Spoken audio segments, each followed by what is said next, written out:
Donald Trump keeps winning. Why doesn't his approval number reflect that? Mark Mitchell with Rasmussen Reports breaks it down in under a minute. Yeah, he's had a really high approval rating and also record high right direction, wrong track polling. We've never seen anything like it. And yet coming out of the July 4th weekend, he plunged. He went from net +8 all the way down to net -4 approval, which is a massive drop in just a period of about 2 to 3 weeks. What do I think happened? Well, I think his domestic policy agenda got derailed by stuff in the Middle East, the big, beautiful bill. The optics aren't that great. And then this Epstein stuff is really sucking the oxygen out of the room. It has recovered. It's back up to net +0. I think that he can correct from this, but I think it's going to take probably a little different press treatment.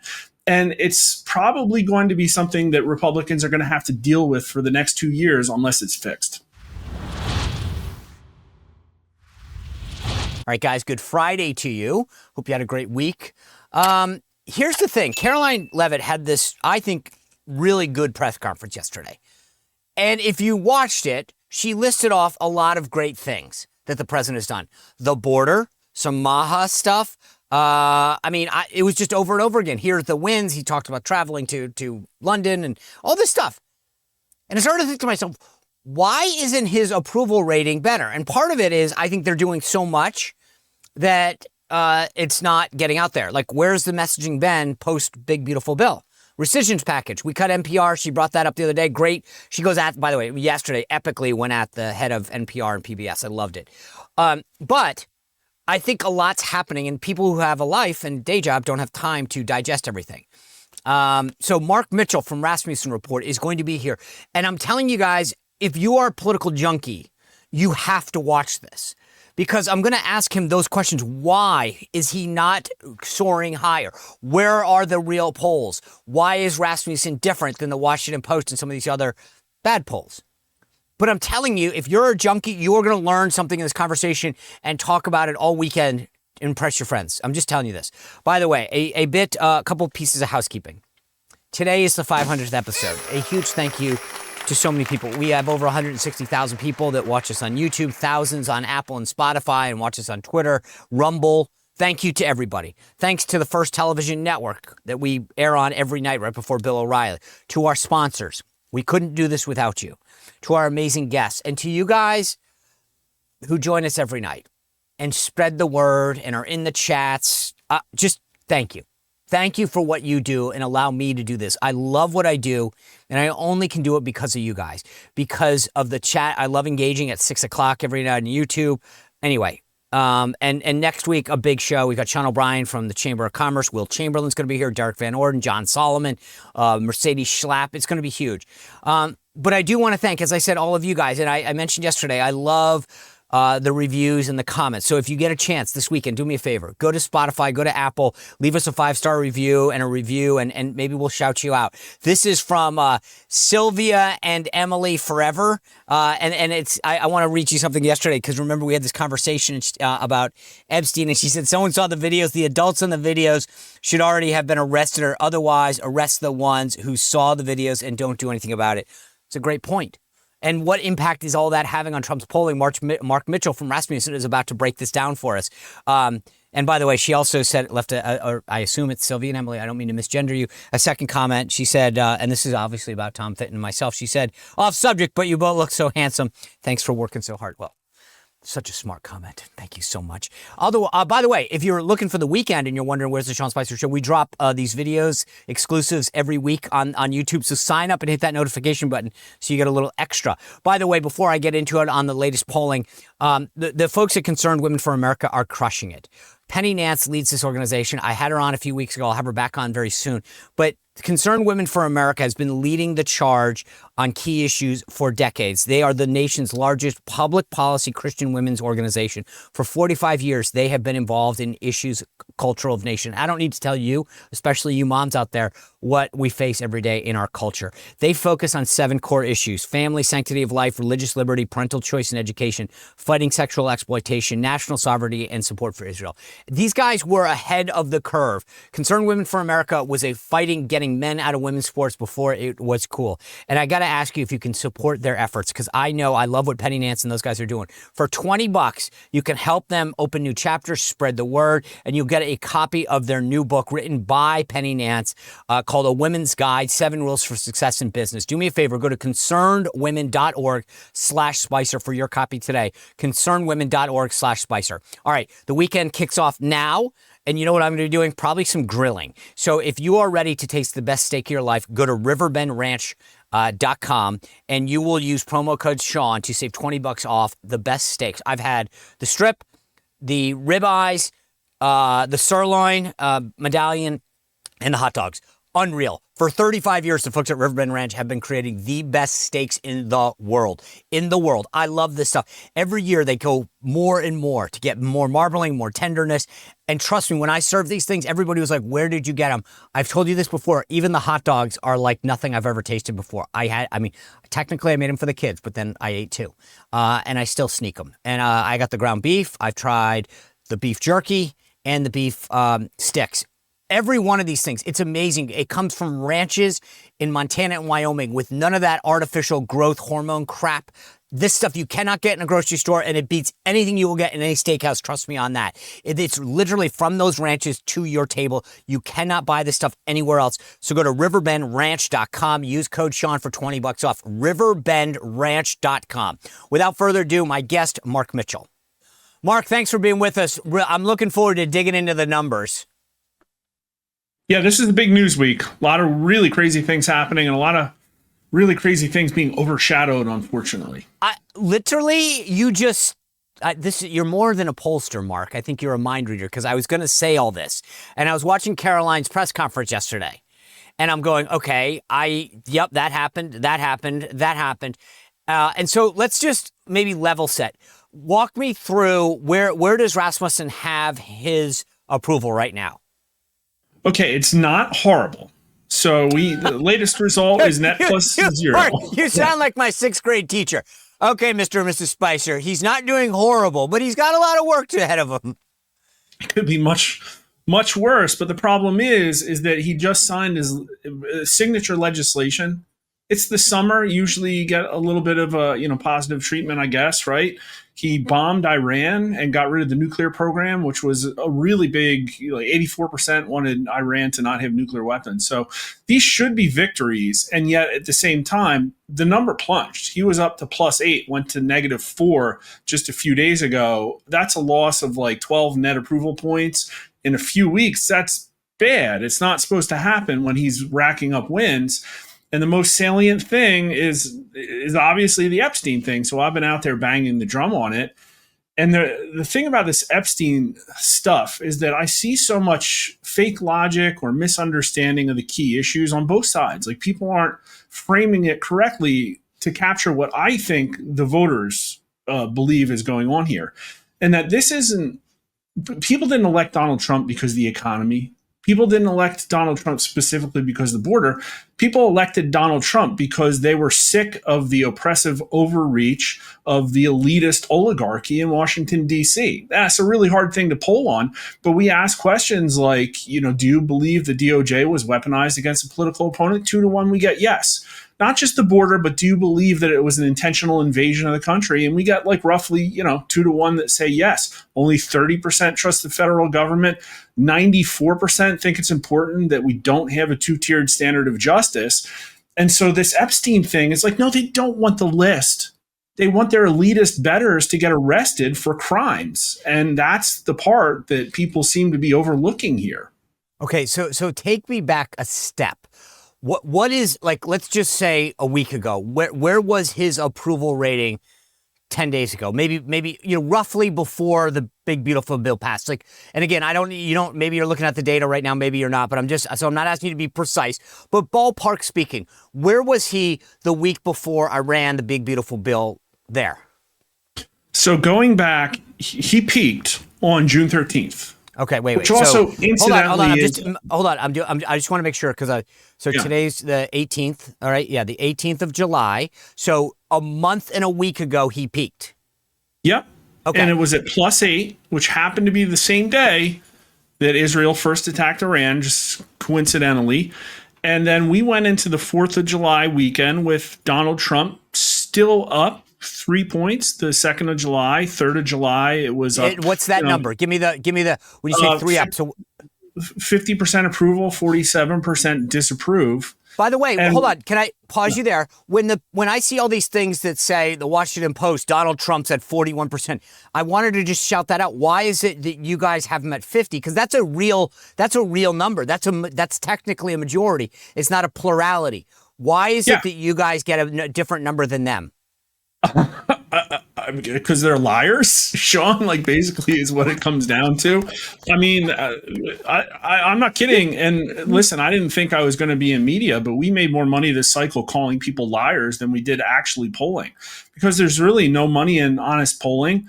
They're basically shills for the establishment. That's what it is. And you can look. But Mark, again, this is important because people see this stuff all the time, and I want to get back to what we're talking about, but in all honesty, like I think the Washington Post or whatever says like he's at 41 or something, somewhere in there. You guys have him at 50 something, which makes sense to me.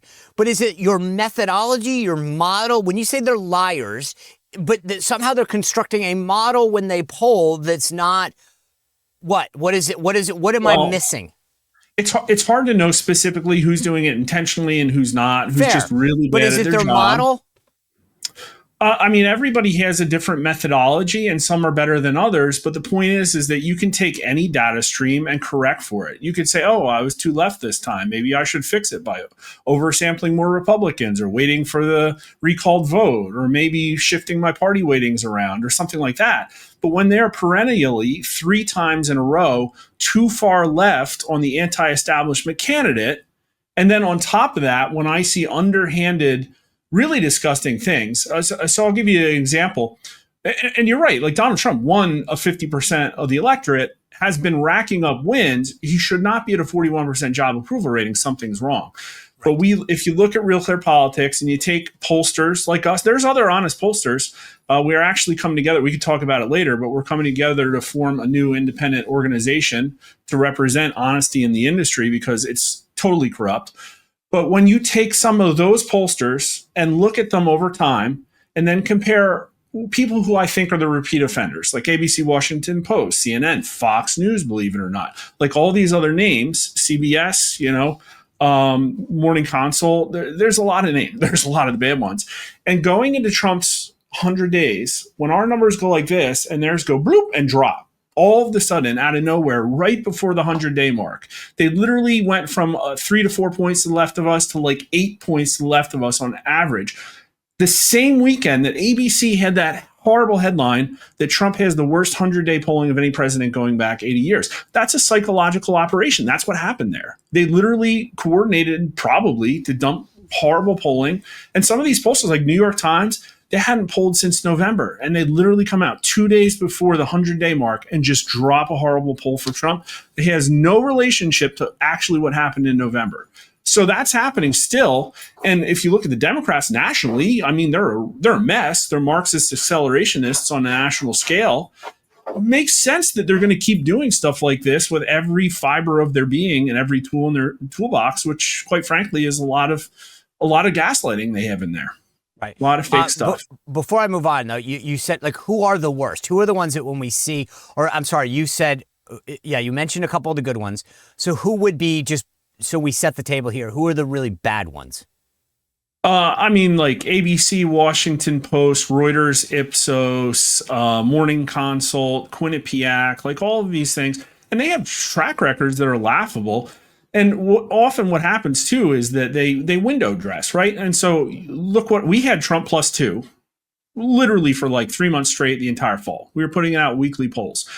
And they, on average, the aggregate, I think in the Real Clear Politics aggregate, finished about 1.5 to 2 points Harris. So they're like 3-4 points on average, the entire industry. But some of those pollsters in the middle of August and September, that's the problem. Nobody's measuring then. But I was, and they were like 9 points to the left of me. And what was happening? They were trying to convince everybody that Kamala Harris, even though she polled as like the worst vice president ever, was somehow like the second coming of Barack Obama in a dress. and it was just totally fake. And it worked on people. 18 to 29-year-old women went 20 points left in like a period of 3 weeks. And that's because they were like pumping out ads on Instagram and hey, had all the actors and actresses. Now, unfortunately for them, 18 to 29-year-old men went 20 points the other direction. But like this is the tactics they use, and it's disgusting, and it's still going to continue. Yeah. Random question. Are you a sports fan? No, I don't have time for sports, unfortunately. No. The reason I ask is that as you were talking, I thought of an analogy, and I just wanted to run it by you because it was clicking in my brain as you were talking. So like you obviously, you might not be a sports fan, but you know the game of soccer and hockey, right? Mm-hmm. Sure. Okay. Right.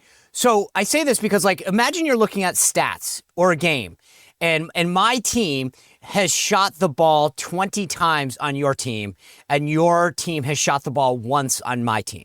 Okay. You are a numbers guy. What is the probability that my team is going to win and your team is going to lose?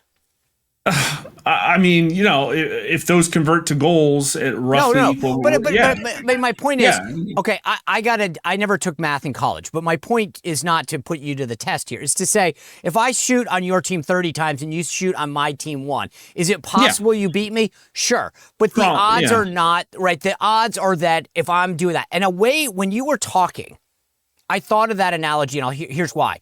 Donald Trump's like keeps shooting on goal. Big, beautiful bill. Iran strikes, border. Okay, boom, boom, boom, boom. Democrats fail, right? I mean, honestly, the only thing that they've done for the American people is say, we'll release the Epstein trial. Like, that's the only thing they'll do for the American people right now. That's it, nada. And I thought to myself, okay, that's shot on goal, Donald Trump. And yet the approval rating's like, woot, and then the Democrats. So let's take what you were the table that you were setting and go back. Where is he right now? Yeah. Okay. So July, Donald Trump, you walked us through. Sorry, we went down this rabbit hole. You were at like July 4th. Okay, like go from there.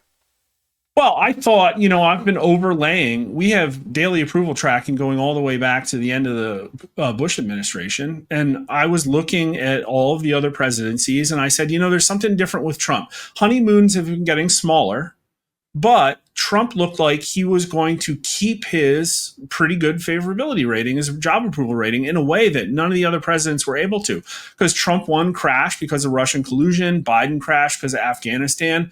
Obama 1 crashed because he wasn't actually Jesus. And so it looked like he was going to cross over Obama's like first term, which would have been really crazy. But all of a sudden it plunged out of nowhere coming out of the 4th of July weekend. And it has reversed. It has, but it got down. It went, again, 12-point drop when it should be positive news, when it should be going up, when things shouldn't be happening bad because people are at the beach. It plunged rapidly. And there were a few things probably that happened. I think the one big beautiful bill, I don't think was messaged well. I don't think it's a clear win. It never really pulled that great. And I think also we saw things, and I don't know how much this affected normies, but we saw obviously reports about people talking about amnesty. Not a good word to be using right now. And then it's the Epstein stuff. And again, we have specific polling on Epstein that show that although Trump probably will weather this, the Democrats will probably talk about it all the way to November 26th. It's not a good thing because Americans have a fundamental belief that there were illegal things happening and they aren't being addressed. And this entire election, again, a referendum on government overreach, unaccountability. And so the accountability word, accountability, it's not transparency. I don't think voters want to see these files and have to do the investigative work themselves. I think that they want redress for the fact that we have an FBI that under Biden, a majority agreed was Joe Biden's personal Gestapo. Over 60% think the CIA is giving talking points to the media. Like, these are things that everybody will say are tinfoil hat conspiracy theories, but like, no, people are smart. They think the vaccines were unsafe. There's a list, a huge laundry list of things for which they have a First Amendment right to redress their grievances. And the media would say, no, you're not allowed to redress grievances. That's retribution. That's bad, blah, blah, blah. And then the Republicans just get into office and pass these big old 4,000-page bills just like the Democrats do. And so people were very optimistic. I sound like a doomer. I'm not. I'm trying to be a referee for the voter here. Right direction hit records under Trump, and it's still really high. It's like 44% right now, but it got up to 50. And we had a majority thinking that Trump's second term would be a golden age. But what was happening during those time periods was this flood of information from Doge, a flood of things that looked like the paradigm was going to be shattered. And I don't know if voters think that anymore. And I think Epstein, I'll just like rattle off like one or two of these questions. And we did this after Pam Bondi came out. And she said, case closed. Bongino and Kash Patel said, I've watched the video. He committed suicide. And the problem is that that's not good enough.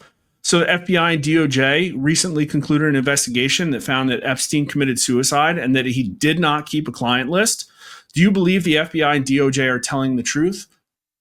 21% yes. 56% no. Only 27% of Republicans say yes. So that's the thing, is you can't just ignore this. This isn't accountability. This is, and the idea, again, if Trump just focuses on other stuff, it might go away, or they might be yelling at him at rallies all the way from November 26th when he's trying to get Senate Republicans over the finish line.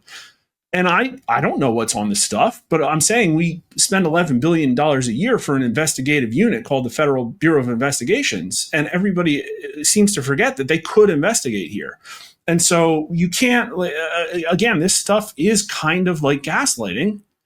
And doing that is not good for voters because they've gotten really good at seeing through the stuff under the Biden administration. Like everybody thought the DOJ was weaponized against a political opponent. It was like a 62% position or something like that. Almost 60% literally thought Joe Biden was taking money from our foreign adversaries, China. So it's like, that's the crazy thing. The government was saying nothing to see here. No, there's nothing on the laptop. But the voters are like, yeah, there is. And we want to know about it. And not only that, 57% want to see Comey and Brennan go to jail. They don't want to see these documents come out. They want to see heads on pikes. All right, I hate to interrupt this conversation, but if you're going to be grilling or cooking breakfast, making some eggs, or even just hanging out, putting some nice veggies together, you got to get one of these. This is from Firecracker Farm. It is an unbelievable hot salt. This stuff, Megyn Kelly's talked about it. Joe Rogan's talked about it. They've got thousands of 5-star reviews to back it up. I sprinkled this on, well, you don't sprinkle it. It's a grinder. I clicked it on my eggs last weekend. Boom. This adds a whole new degree, and it's not hot. It's a spice. It's a kick. It's technically a hot salt, and they've got Ghost, Reaper, and there's one more called the Scorpion Pepper that makes it up.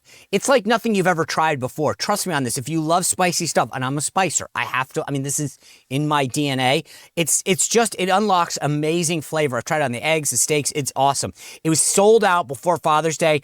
The good news is that they've gone back, restocked. They've got some small batch limited editions back. So go to firecracker.farm. So instead of .com or .edu or .org, it's firecracker.farm. That's firecracker.farm. You can use code SPICER for a discount that's just for our watchers and listeners. Unbelievable. Zero regret. Some additional flavor that you will get nowhere else. Firecracker.farm. Use code word SPICER. All right, now let's get back into it with Mark Mitchell. Yeah, I love the way you're putting this, because as you're saying it, I'm thinking, again, no more sports analogies, but I was thinking to myself, you're right. Like, I don't want to see these lurid pictures or inappropriate things but I do want accountability. And you're right. There's a distinction there, because people throw around this word transparency. And I don't know that I want to see the documents, but I want to know that someone's being held accountable, and that, to your other point, is we're not being gaslit. Don't tell me that there's nothing there. I know there's something there, right? All right, so before I get back to the track, because I kind of want to see where, based on your polling, and I've dealt with pollsters, since my first campaign, you not only tell the numbers, but you kind of can go under the hood a little. So let's just pretend you're Stephen Chung, the White House communications director, or Taylor Budowich, the deputy chief of staff of communications, or James Blair. They call you and say, hey, Mark, I see your track. I see the numbers. What gets us back? Is it more accountability in Epstein? Can we pivot on getting the jobs numbers? What will get us back? Two answers. One is, I think they'll probably get back anyways, maybe. but the Democrats are going to bang on this drum for a year and a half. And then it'll be the very first thing they do if they regain power is have an Epstein commission. Like, we all know that, right? Do we? Do they really want that list out there? I mean, honestly. Well, they're not going to put it out there, but they're certainly going to have a performative investigation. Oh, right. They'll fake it, right? But I think it's very reasonably to say it's like people are concerned about this. They don't think that justice is being done. Releasing lists is not justice. It's just asking Americans to do the investigative work that you didn't do. So justice has not been done, in my opinion, and I think in voters' opinions, because the Epstein stuff, we said, which is closer to your opinion, that the case is closed or there's dozens of powerful and wealthy offenders who need to face justice. Only 16% say the case is closed. Only 20% of Republicans, only 14% of independents. And Trump's lost 25 points among independents for job approval since this administration started. So hold on. Let me break this down. 25 points overall with independents since the beginning. How does that fare time-wise since the Epstein, or where is that? Is that over time a gradual attrition, or is that precipitous at some particular point? I mean, it's one of those things where I'm just still trying to pick up. Like, I mean, I could go back and look. I mean, it's been dropping. He's been underwater with independents, I think, for 2 or 3 months. I think it started really around, I mean, Elon disappearing was a blow, in my opinion, to the Trump administration. And I think the optics were, in my opinion, like, this is just me parsing because the independent numbers have been dropping, is that it kind of seemed like a DC win. You know what I mean? And you're right. We get under the hood. A lot of people will just go out and do a poll and ask the political questions about matchups and stuff like that. But we ask, like, well, what do you want more of in DC? Like, business as usual or massive change? And unsurprisingly, massive change wins like 60 to 20, 65 to like in the teens. It's a massive margin. And so anything that looks like business as usual in DC is unpopular. And so it's like, well, look, we have another debt ceiling fight, a massive spending bill. The Republicans by a 4-1 margin say the one big beautiful bill didn't cut enough. And then independents are watching this stuff too. They're concerned about accountability and they're concerned about like the spending as well. I just looked, like, May 22nd, independents were underwater 3 points on Trump. He's underwater 19 points with them right now. So, I mean, it's been coming. Wait, hold on. 3 in May. Yep. 19 now. 2 months. Yep. Okay. This goes back to what we were talking about, though. Like, shots on goal, right? I look and I go, okay, one of the big issues was border security, okay? The economy. I get the point you made at the beginning of our conversation, but, like, it's, if you are out there right now, you go, okay, wow, he's locked this border down. He's taking on big food and big pharma with the Maha movement. He is passing the big beautiful bill. He is cutting government spending. Like, he's doing what he said he would do. Yeah. I would assume that people would be rewarding him. Well, I said I have 2 answers. Let me sort of explain. Is that I think Trump, there's a messaging problem here. I think they're going to figure out that they need to fix it. Sooner would be better than later for just this specific Epstein issue. Okay. But I think Trump is getting wins and will have a positive term, and his number will recover, hopefully faster if they, maybe do something about this. But the other problem is that just historically speaking, there's a ridiculous chance that the Democrats are going to pick up the House and or the Senate in the fall of 26. And in the current state of the Democrat Party, I think that there's reasons to believe that could be problematic. Let's just put it that way, right? And what is the plan for Republicans who, quite frankly, I don't think look like they're breaking the right kind of sweat right now? That's my personal opinion. Again, because people like look at the one big beautiful bill and say, no, there's not enough spending. Like, no, it wasn't super popular. No, we don't think it makes the tax situation better. We had polling like that, and it obviously does. But the point is that they're not getting credit for it. Okay. So Republicans won the House popular vote by 3 points. Probably should have done better. There was some hijinks that happened in some of the race. Probably should have done better. But Democrats are up between 1 and 2 points, in my opinion, right now in the generic ballot. And that's not where you want it to be. Republicans will lose the House if that subsists. And so if Donald Trump continues to kick around 49, 50, 51%, whatever, it's probably enough for him to continue to get stuff done. But Democrats are going to be launching investigations, having hearings, setting up fake, commissions, maybe win the Senate, maybe get rid of the 60-vote filibuster rule. I've asked a lot of people in D.C. that question. If the Democrats get the Senate back, is that gone? Are they still going to have that? Or are they going to get rid of it? And everybody I asked are like, oh yeah, they're probably going to get rid of it. And then it's like, okay, well, we're waiting on these 3,000-page bills to codify a quarter of Trump's executive orders. There's been very little legislation. There's been many, many recess days. It doesn't match the existential level that voters came to the ballot box with in November. And I know that Trump doesn't control all that. I know that that's a problem, but it's like, that's where we're at. That's the problem, is that, again, voters don't have a ton of options here, and they trusted the Republicans, and you don't want them to start to feel like they're being let down. That's what's dangerous about this. All right, so go back to the question I asked you. James Blair, he's the political director. Stephen Chung's the communications director. Taylor Budowich is the deputy comms director or deputy chief of staff for communications, et cetera. They call you and say, Mark, okay, I'm reading Rasmussen reports. I see the polling.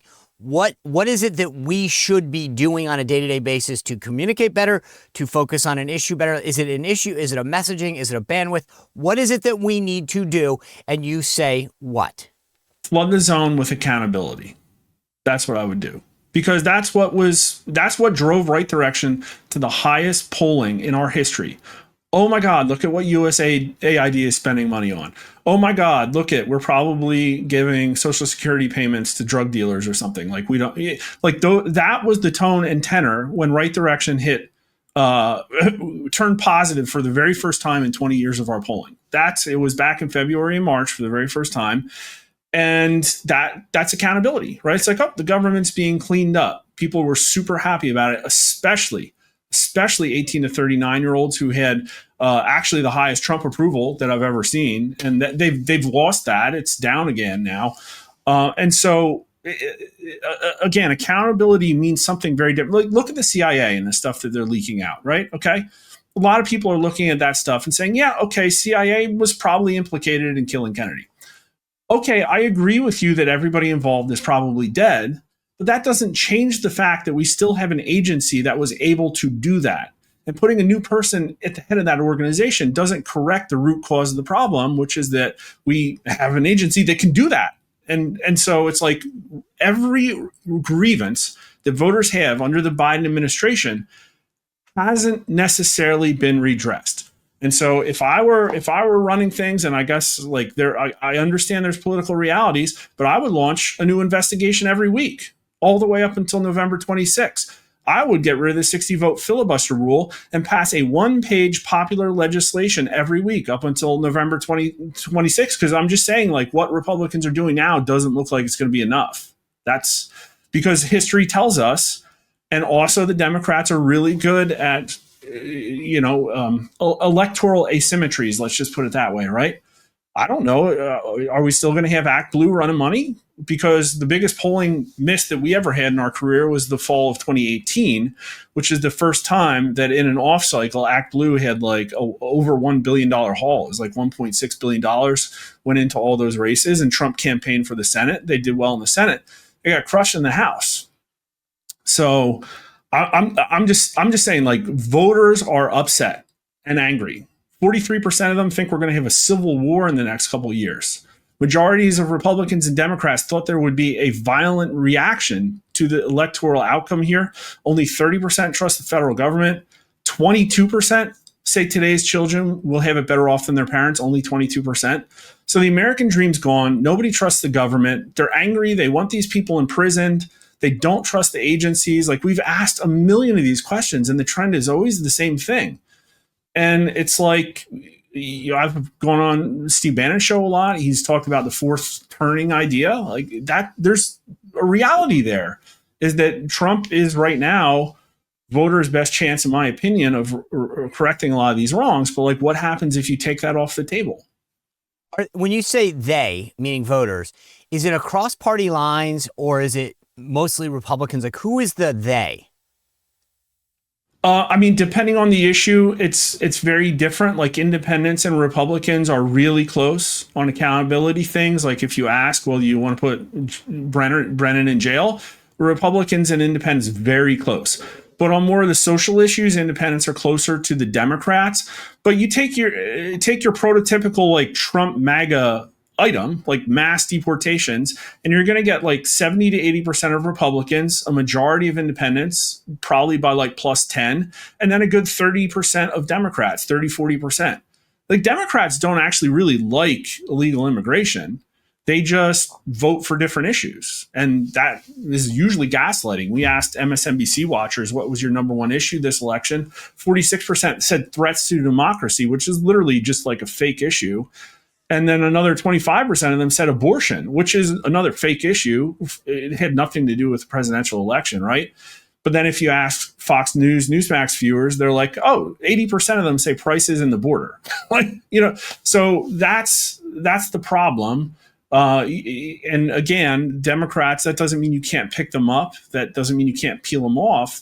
I'll tell you, this Epstein one could be a really big one because Epstein, Democrats think, I guess, that there's probably some chance that Trump gets taken down by that. I don't think that's the case. But one of the least popular things we polled on is a two-tiered system of justice and election integrity. And polling, you never get 100%. If you ask, how important is it that public officials are held to the same standards as everyday citizens? It's 94%. 82% vary. If you ask people how important is it to prevent cheating in elections, you get a number in the 90s with 90% very important, including Democrats, cross party lines. And so that's the thing. It's like, well, if you want to change the political cycle, if you want to break this historical tendency of this back and forth between two parties that don't really get anything done, you have to address the actual fundamental grievances of Americans, which is the American dream got stolen. They don't trust any of the elite. They think that the rule of law, we even had 72% of people concerned that they're living in a police state. Like there's just so many of these, I could just rattle them off. Things are bad. And it's like, and what happens in my opinion, having gone to DC, not that many times, but enough, is that like that gets sanitized into, well, people voted for Trump because of the border or economy was the number one issue. No, economy's not the number one issue. Like people can't afford food and corporate profits massively soared during the COVID era. Like little businesses got shut down, people lost their jobs, and big businesses profited. And then, oh, by the way, we elected Trump to stop the border invasion, and DC Republicans can't wait to start talking about amnesty behind closed doors. Like these are the things that are problems, and they have to stop. Is there a demographic that beyond just general like independence? Like, is there a men under 20, Hispanic women? Is there another group that is problematic for him or hopeful for him? For Trump? Yeah. I mean, he's doing the most Trumpy right now is 30 to 39-year-old men. And the scary part to me is there's 35 points to the right to 30 to 39-year-old women. And he was also he's doing really well with Hispanics. And again, I'm saying like really well, like the sum aggregate of first term, like, because these numbers don't look the same way right now that they did before. But Hispanic and other race voters, that May 22 reading, we had 57% approve. They're polling like 15 points to the right of white voters. And then we had black approval in the 40s for a lot of this term so far. It's in the 20s right now. So, and again, I think that's probably a two-tier justice kind of signal. And so he has remade a coalition. We had, again, 18 to 39-year-olds more conservative than 65 and olders for the first time in our polling back in January, February, March, back when we were getting readings like Doge is more popular than any politician that we could possibly poll on. Doge is it's funny, though, that was never the narrative, right? If you listen to the Washington Post or CNN, Doge is horrible, Elon's a horrible man. And I'm with you. I get excited about Doge because I was like, I'm so tired of hearing we can't. And I love the accountability. And I kept telling people the naysayers would be like, oh, he hasn't cut that much. And I'm like, wait, so we've cut nothing ever. And now you're not happy with how much he's doing. It's like, you know, when somebody's sick and they start getting better, no one goes, well, you're not entirely better. It's like you get excited because they're on the path to wellness. And I feel like with government, everybody was crapping on him like, you're not 100%, you know, we haven't found $57 billion of waste. It's like, okay, well, we're not doing bad. We're in the right direction. Yeah. And again, I'm not speaking for everybody here too, but they see these things like everybody has their pet issues, and what they saw is a complete change. They saw a beginning of something that for a lot of people like validated concerns they have. So Doge comes in and it's net plus 11, and then all of a sudden we're not talking about Doge anymore. We were talking about cutting massive amounts out of Social Security and Medicare because of fraud, and then all of a sudden, no, we're adding 20 trillion to the deficit over the next 10 years. So it's all those different kinds of things where it's like, oh, well, you know, now we're back into familiar territory, and it's not the right kind of territory. You know, Michael Moore way back, like with the quote about Trump being a Molotov cocktail, like that's pretty kind of like people vibed with that. Like the idea of draining the swamp, 67% agreed it's time to drain the swamp in Washington, D.C. This idea of Trump being a wrecking ball for a broken system was really, and again, like Trump has given the Republicans the best gift they ever could. It's literally their map to being the most popular political party and having a supermajority forever. And they will not do it. And the polling just says, like, you should be doing the opposite of what you're doing right now. When they were talking about, oh, my God, we can't shut down the government, and it looks like we're not going to be able to cut anything. We can't cut NPR. I'm like, yeah, right. Who are these? Americans want the government shut down. They're like begging for it. Yeah. All right, let me just kind of wrap our conversation with this. You can't beat someone with no one. And right now, the Republicans are going to face the Democrats.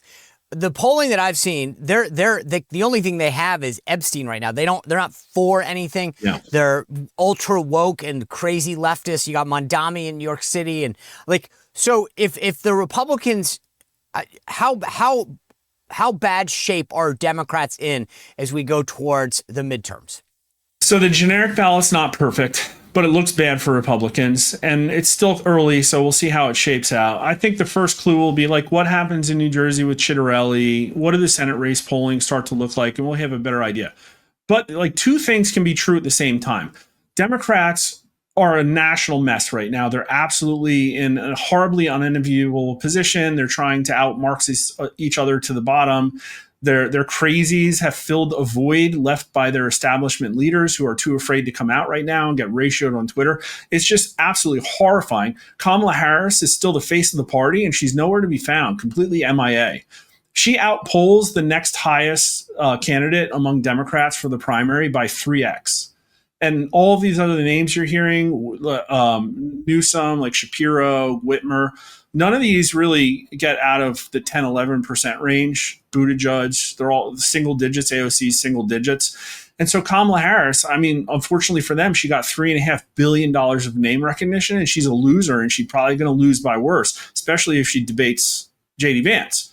So that's their national picture, and we all know that the primary is going to be the most ridiculous and hilarious clown show circling firing squad, right?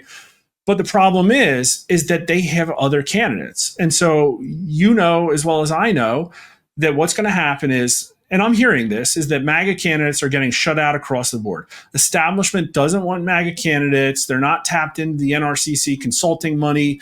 The NRSC is like putting out like statements that are like anti some of these candidates. I'm being told that some of the congressional candidates or even the donors are being told they're not allowed to donate to them. And I've heard all kinds of underhanded tactics that the establishment class is used to sink these campaigns. So that's kind of happening, right?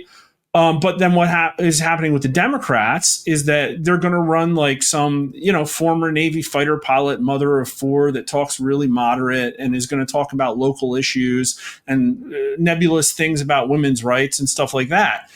And that will look good to people compared to I took a chance on Republicans. They let me down.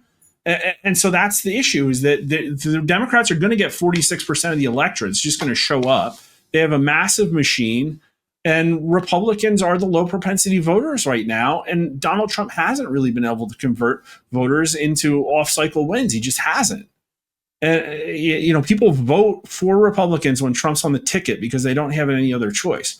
Doesn't mean they're going to change their life because they love Republicans now. And the Democrat machine is just unparalleled. So these are the realities. It's like, I don't know where that's going to go, but looking forward to 26 doesn't look good unless something major changes. And I don't think, let's acknowledge the Biden administration was unprecedented. They tried to throw a political opponent in jail. They anointed a candidate to replace the existing candidate who was losing by significant margins. The leading political candidate had an assassination attempt, got shot. We still don't know anything about that. Like, very unprecedented in the amount of stuff that happened with weaponization of the DOJ, the amount of corruption that came out that literally the deep state covered up for. And so it's like, that's what we lived through. Voters, that was their reality. And now it's like, well, you try and paint a really good picture. And yes, there's successes. The problems have not been addressed. All right. Well, I'll be positive because I want to end on Friday on a positive note, Mark, which is to say, okay, guys, here's your medicine. Take it. You've got time to course correct. Mark Mitchell from Rasmussen reports. Thanks for that dose of reality and where we are, because the upside is we have time to get it right. Yeah. So thank you for being here. Follow Mark on Twitter. Keep up with all of the great work that they're doing to keep us in the know. And as he said, I mean, they're one of the best, one of the most accurate guys out there doing this, which makes a lot more sense than getting your hands all ringy because someone in the Washington Post threw out a random number. Anyway, great. Go to SeanSpicer.com to get my daily newsletter. Today, I've got a brand new column out. It's free. Always love a VIP member. It makes a great gift. Of course, you know that. So go check it out right now. Next week, we kick off the week with Sean O'Brien, the head of the Teamsters. You didn't see that one coming, but he's going to tell us about how Trump is doing with working men and women. Plus, John Solomon from Just the News later in the week. A lot going down the rest of the week as we track all of these big issues and why Trump isn't getting more. Have a great weekend. Thanks for being with us. We'll see you back here on Monday on The Sean Spicer Show. Well, if you enjoyed this content, make sure to like this video, subscribe, and click the notification bell to get more.